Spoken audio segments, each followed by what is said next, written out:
which we've thoroughly enjoyed, and the full-time score in this Munster semi-final is Waterford 22 points, Clare 1 goal and 15. Michael.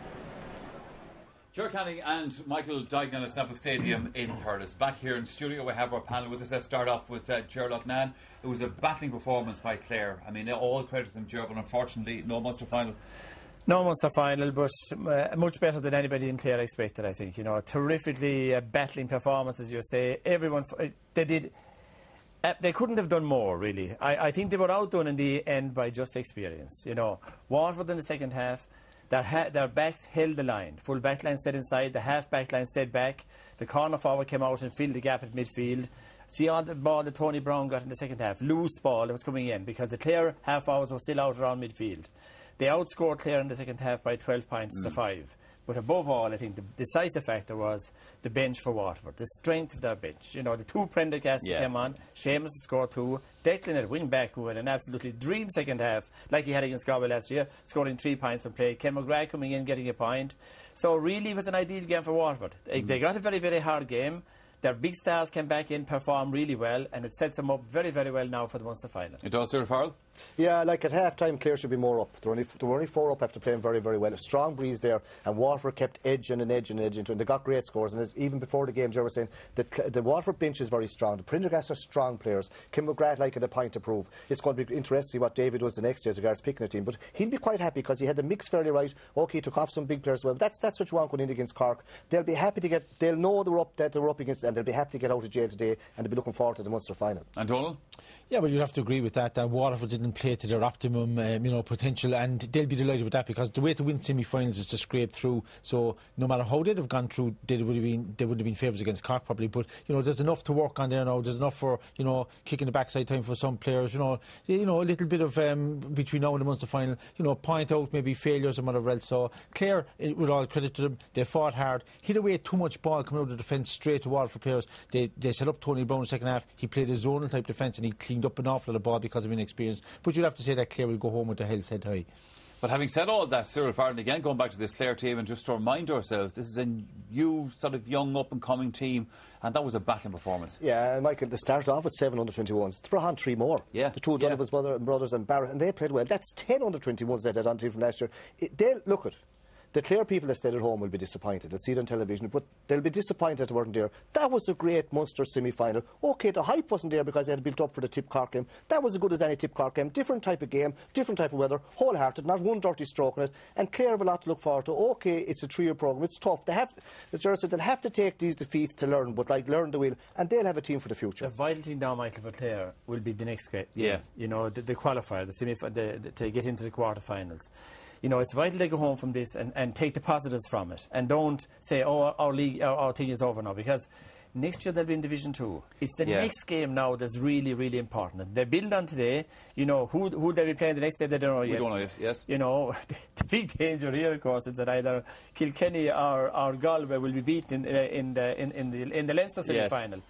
But as it would look, unless they meet Tipperary, they have a great chance to get into the quarter-finals. So they should take all the positives from this and concentrate on the next game 3 or 4 weeks' time and really get ready for that, because I think that is an even more important game than today. Yeah, and just looking at going back again, Cyril, to Waterford, like where they go from here, because, I mean, for times in that game today, you're worried about Waterford, but they show their experience in the end. Yeah, well, the thing was, in the first half, they were being caught in the scenes. They were such hot favourites, money on to win and things going wrong, and Clare getting great scores from outside. The big question mark will be the next day. Does Davy Fitz play Liam Lawler full back? On a second. That's a big one. Now, he has players to bring on because the Prendergasts are good players, and, one of them guys can play in full back as well. But he'll ponder on this, he'll be quite happy today because they left off a lot of the big names. Kim McGrath wasn't picked for the champions. Maybe not be fully fit. McGrath not on, and the two Prendergasts, they are kind of household names. Well, take off Big Dan.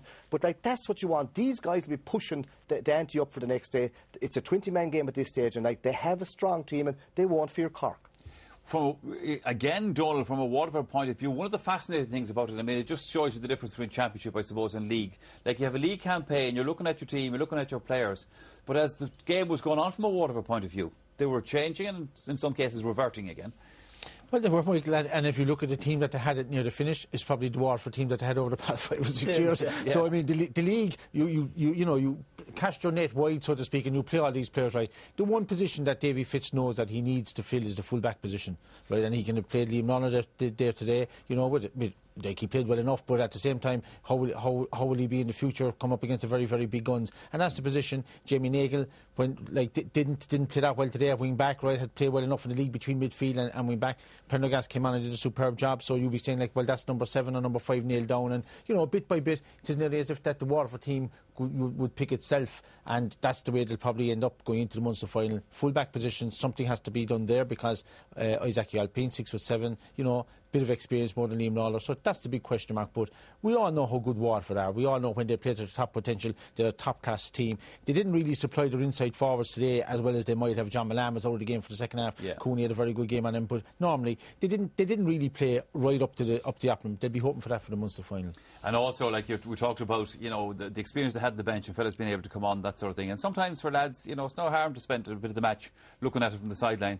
Yeah, gives you an extra incentive when you do come on. Yeah, Declan Prendergast, they're big, strong men under 4. So he came on wing back, but he seemed to be above midfield. Now, there was a strong breeze in it. But I'd say another thing for Davy as well today. He'd be very happy with Richie Foley. He's one of the new guys trying to make his name. He played midfield, and as the game went on, he was getting better and better and better. Now, Jamie Nagle probably got slightly injured. And, young Noel Connors, he's beginning to become a real cornerback. They're still new. Stephen Lunphy kind of ran out of steam, but he has a lot to play with the next day, and I don't think they'll fear Cork at all. Now, the big conundrum is this. Some Waterford official or someone has said there's leak somewhere that they're going to go to Páirc Uí Chaoimh. I can't see Waterford going to go to Páirc Uí That Chaoimh. was rescinded. That was rescinded. I mean, if you were Waterford, why would you go down to Páirc Uí Chaoimh when there was no reciprocation of coming back to Walsh Park?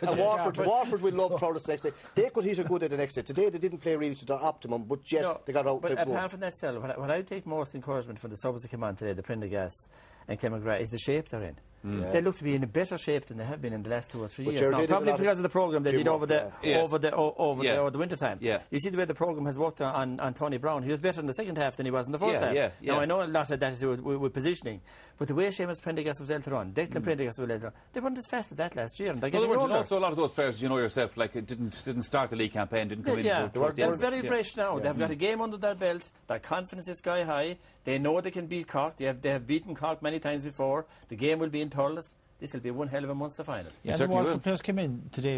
It's enthusiasm is what you want, and of course, they wanted to prove that they should be on from day one. So I mean, the thing is, that'll be an extra thing. Give them a little boost of confidence. But as I say, I think that the Waterford team will end up as it probably did last year, the year before, with their big name players. Like it's finished almost. Yeah. And the man of the match, Donald. Well, I mean, there was, if you like, there was 2 going for it. Like Pat Donnan had very, very good for Clare in the first half, and Declan Prendergast was outstanding when he came on for Waterford. Turned the game really for Waterford. 3 great points from playing push forwards, right? A man who turns a game often gets the man of the match. Does on this occasion, it's Declan Prendergast. And Des O'Mahony of Centre is going to present Declan with his award. Well done, Declan. It's not often we have a second half substitute as our man of the match. You must have been determined out there to really make your mark. Yeah, I suppose 40 minutes ago I was sitting on the bench and nothing was happening, right? So when I came on then I proved the point. I suppose I've been criticised a good few times back in Waterford playing, so I proved the point today.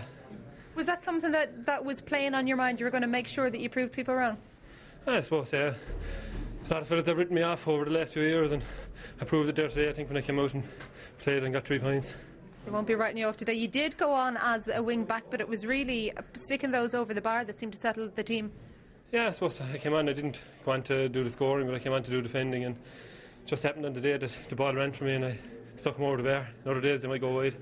What was like in the dressing room at half-time? Were you surprised at just how tough the challenge put up to you was? Yeah, it was tough. No, we always knew it was going to be tough against Clare. Like, there was always going to be a bit of a backlash from when Davy was with us, and we were trying to prove a point to beat Clare. We didn't beat Clare in 15 years or something, so we had to step it up today and beat them. Like. Despite, I'm sure, trying to keep it out of your minds, was that whole Davy Clare thing hanging in the air the whole time? Yeah, it was always going to be there. There was always mutters on the papers and people talking about it. Like, there was always going to be something there about it. Like, so it was always there. Declan, thanks so much and well done today. Thank you. Yeah, that's Declan Prendergast, our man of the match from today's Munster semi-final. We're going to take a short break. More on this afternoon's match and a reminder of our competition straight after that.